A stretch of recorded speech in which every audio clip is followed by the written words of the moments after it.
আরে ভাই ম্যাপের সকল এনিমি কিন্তু নামতেছে ফ্যাক্টরি ছাদের উপরে।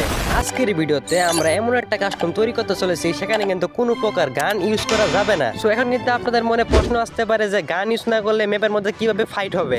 সো চিন্তার কোনো বিষয় নয়, এটারে কিন্তু আমার কাছে একটা সমাধান আছে। মানে ম্যাপের মধ্যে কিন্তু 50টা এনিমিকে কিন্তু নামতে হবে ফ্যাক্টরি ছাদের উপরে, এন্ড ফ্যাক্টরি ছাদের উপরে কিন্তু হতে চলেছে ফিস্ট ফাইট, এন্ড সেখানে কিন্তু সবাইকে ক্লান নিয়ে কিন্তু ঘুষাঘুষি করতে হবে, এন্ড যে লাস্ট পর্যন্ত কিন্তু ফ্যাক্টরি ছাদের উপরে ঘুষাঘুষি করে কিন্তু টিকে থাকতে পারবে তাকে কিন্তু দেওয়া হবে এমন একটা পুরস্কার, সেটা দেখে কিন্তু আপনারা সবাই কিন্তু অবাক হয়ে যাবেন। আর হ্যাঁ, আমাদের কিন্তু এই কাস্টমে আর একটা রুলস রয়েছে, যেমন এই কাস্টমে কিন্তু জোন আসলেও ফ্যাক্টরি ছাদের উপর থেকে কিন্তু নামা যাবে না, মানে সবাইকে কিন্তু ফ্যাক্টরি ছাদের উপরই থাকতে হবে। সো তাহলে কিন্তু আপনারা বুঝতে পারছেন যে আজকের ভিডিওটা কিন্তু অনেক ইন্টারেস্টিং হতে চলেছে। সো ভিডিওর একটা মুহূর্ত মিস করো না। সো আজকের ভিডিওটা শুরু করা যাক।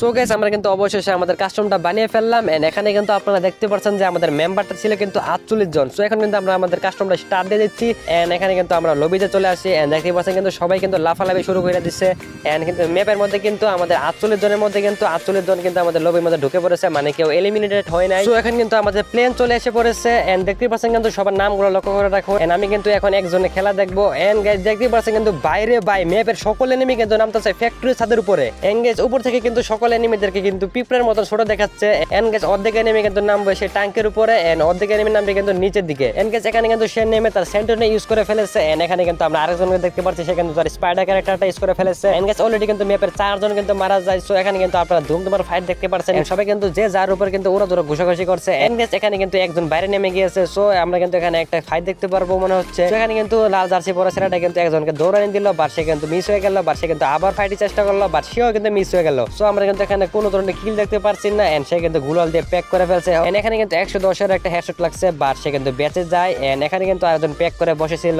এন্ড এখানে কিন্তু একটা ফাইট হবে আমাদের মনে হচ্ছে, বাট এখানে কিন্তু 4 জনের নেমে মিলে কিন্তু একজনকে মারার চেষ্টা করছে, এন্ড সে কিন্তু মাকড়সার মধ্যে আটকে যায়।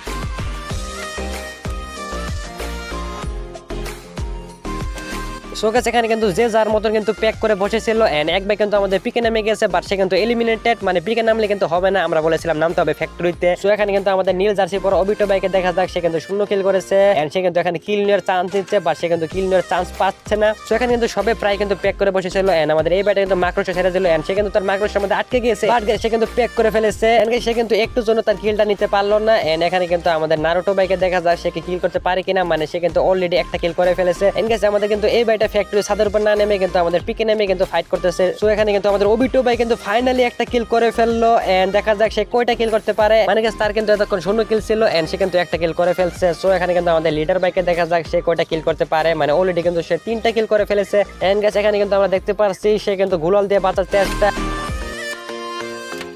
নিজে থেকে কিন্তু একজন ট্রিটমেন্ট গান দিয়ে কিন্তু একজনকে মারার চেষ্টা করছে, বাট সে কিন্তু মিস হয়ে গেছে। এনগেজ দেখা যাক কে আজকের বুয়াটার উইনার হয়। এনগেজ আপনারা যদি ফ্রিতে উইকলি পেতে চান তাহলে কিন্তু কমেন্ট বক্সে আপনাদের ইউআইডিটা দিয়ে দিবেন, মানে আমরা কিন্তু কমেন্ট বক্স থেকে যে কোনো একজনকে কিন্তু উইকলি দিয়ে দেবো। আর হ্যাঁ গাইস, চ্যানেলটাকে কিন্তু সাবস্ক্রাইব করা অবশ্যই থাকতে হবে। সো এখানে কিন্তু আমাদের আলিফ ভাই কিন্তু এখানে প্যাক করে বসেছিল, এন্ড বাইরে থেকে কিন্তু আমাদের ওবিটো ভাই ঘোরাঘুরি করছে। এনগেজ আবার কিন্তু আমরা লিডার ভাই খেলাতে চলে আসলাম, এন্ড দেখা যাক সে কি করতে পারে। এন্ড সে কিন্তু একটু জনে কিন্তু বেঁচে যায়, বাট সে কিন্তু পাল্টা হামলা করে, বাট সে কিন্তু মিস হয়ে পড়ে, এন্ড আমরা কিন্তু দেখতে পাচ্ছি সে কিন্তু ওরা ধরে গুলাল মারার চেষ্টা করছে। সো আমাদের কিন্তু লিডার ভাই কিন্তু আমাদের ওবিটো ভাইয়ের পিছনে চলে যাচ্ছে, বাট সে কিন্তু তাকে ধরতে পারে না। সো গাইস এখানে কিন্তু আমরা আরেকজনের খেলা দেখতে পাচ্ছি, এন্ড দেখা যাক সে কি কিল করতে পারে কি পারে না। সো গাইস এখানে কিন্তু সে ঠাস করে কিন্তু একটা কিল নিয়ে নেয়, এন্ড কিন্তু সে কিন্তু পুরো হেডশট মারে। সো এখানে দেখা যাক সে কিন্তু গুলাল দিয়ে মারার চেষ্টা করছে, এন্ড পিছন দিয়ে কিন্তু আরেকজন আক্রমণ করছে, বাট সে কিন্তু বাঁচার চেষ্টা।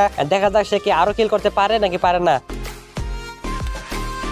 সো গাইস এখানে কিন্তু আমাদের 3 নাম্বার জোনটা চলে এসে পড়েছে, এন্ড নিচে কিন্তু অলরেডি কিন্তু একজন গান নিয়ে ঘোরাঘুরি করছে। সো দেখা যাক আজকের আমাদের ম্যাচটা বুয়া কে করে। সো অলরেডি কিন্তু আমাদের ফ্যাক্টরি ছাদের উপর কিন্তু আমাদের এলএফ ছিল আরো 4 জন, এন্ড এখানে তুফান গেমিং দেখতে পাচ্ছেন সে কিন্তু জোনে মারা যায়। এন্ড গাইস এখানে কিন্তু আমাদের ওবিটো ভাইয়ের হেলথ কিন্তু উড়া দুরা কাটছিল, বাট সে কিন্তু মেট্রিক করে যাচ্ছিল, দেখা যাক সে কি বাঁচতে পারে কিনা, এন্ড গাইস সে কি বুয়া করতে পারে কিনা। সো দেখা যাক, বাট গাইস আমাদের ওবিটো ভাই কিন্তু এখানে মারা যায়। সো গাইস এই ছিল আজকের আমার এই কাস্টম ভিডিও, এন্ড আপনাদের কাছে ভিডিওটা কেমন লেগেছে কমেন্টে জানাতে ভুলবেন না, এন্ড ভালো লাগলে কিন্তু একটা লাইক এন্ড সাবস্ক্রাইব করে দিবেন। আর গাইস এটা কিন্তু ছিল আমার জীবনে ফার্স্ট একটা রিঅ্যাকশন ভিডিও, মানে আমি কিন্তু ভালো মতো রিঅ্যাকশন দিতে পারি না। সো আপনাদের কাছে আমার এই রিঅ্যাকশন ভিডিওটা কেমন লাগছে তা কিন্তু কমেন্টে জানিয়ে দিবেন। আর গাইস আপনারা যদি এসব গিভওয়ে কাস্টমে যদি অংশগ্রহণ করতে চান তাহলে কিন্তু আপনারা আমার টেলিগ্রাম চ্যানেলে চলে আসবেন। ডেসক্রিপশন বক্সে কিন্তু আমার টেলিগ্রাম চ্যানেলের লিংকটা দেওয়া আছে, সেখান থেকে ক্লিক করে কিন্তু আপনারা খুব সহজে আমার টেলিগ্রাম চ্যানেলে চলে আসবেন। এন্ড সেখানে কিন্তু আমরা প্রত্যেকদিন ফ্রিতে কিন্তু আমরা গিভওয়ে করে থাকি, উইকলি মান্থলি সহ কিন্তু আর বিভিন্ন ধরনের প্রাইজ মানি। সো গাইস এখনই কিন্তু আমাদের টেলিগ্রাম চ্যানেলে কিন্তু চলে আসুন। সো দেখা হচ্ছে নতুন কোনো ভিডিওতে। Good bye.